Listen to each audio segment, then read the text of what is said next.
আসসালামু আলাইকুম বিসমিল্লাহির রহমানির রহিম। শব্দে শব্দে সূরা আল কদরের 2 নম্বর পর্ব এটি। আগের পর্বে 2টি শব্দ পড়ানো হয়েছে, এই পর্বে আরও 3টি শব্দ পড়ব। 3 নম্বর শব্দ হচ্ছে ফি। ফি শব্দের অর্থ মধ্যে, ইয়া সাকিন ডাইনে জের এসেছে, এক আলিফ টেনে পড়তে হবে। মদের হরফ 3টি, আলিফ ও ইয়া। 4 নম্বর শব্দ হচ্ছে লাইলাতি। লাইলাতি শব্দের অর্থ রাতে, এখানে লিনের হরফ 2টি, ওয়াও ও ইয়া। জবরের পরে যদি এই ওয়াও ও ইয়া যে কোনো একটির উপরে সাকিন আসে সেক্ষেত্রে দ্রুত পড়তে হবে, কারণ লিনের হরফ দ্রুত পড়তে হয়।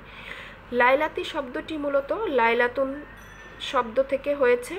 এখানে জের হওয়ার কারণ হচ্ছে এইটি একটি ইসম জাতীয় শব্দ, এর পূর্বে হারফে জার ফি, ফি হচ্ছে হারফে জার।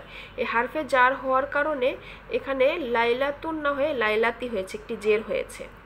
5 নম্বর শব্দ হচ্ছে আল কদরি। আল কদরি শব্দের অর্থ হচ্ছে কদরের, ভাগ্যের বা তাকদিরের। এখানে দালে সাকিন হয়েছে, কলকলার করে পড়তে হবে। কলকলার হরফ হচ্ছে 5টি, কফ তোবা জিম দাল। এই 5টি হরফের যে কোনো একটি হরফের উপরে যদি সাকিন আসে সেক্ষেত্রে কলকলার করে পড়তে হবে।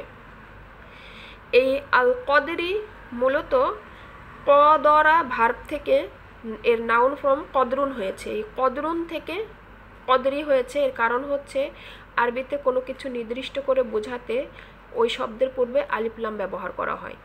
এই কদরি শব্দের পূর্বে, কদরুন শব্দের পূর্বে আলিফ লাম ব্যবহার করে এটিকে নির্দিষ্ট করা হয়েছে, এবং নির্দিষ্ট করার ফলে এখানে কদরুন না হয়ে কদরি হয়েছে, জের হয়েছে। এখানে ওয়াকফের স্থান, অর্থাৎ 1 নম্বর আয়াত এখানে শেষ হয়েছে, জের এসেছে রয়ে, এখানে সাকিন হয়ে যাবে। 1 জবর 1 জের 1 পেশ, 2 জের 2 পেশ থাকলে সাকিন হয়ে যায়। তাহলে আমি সম্পূর্ণ আয়াতটি যদি মিলিয়ে পড়ি, ইন্না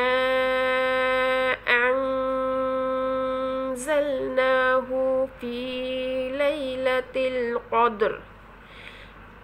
এখানে সরল অনুবাদ হবে, নিশ্চয়ই আমরা ইহাকে, এই কোরআনকে অবতীর্ণ করেছি বা নাজিল করেছি কদরের রাতে।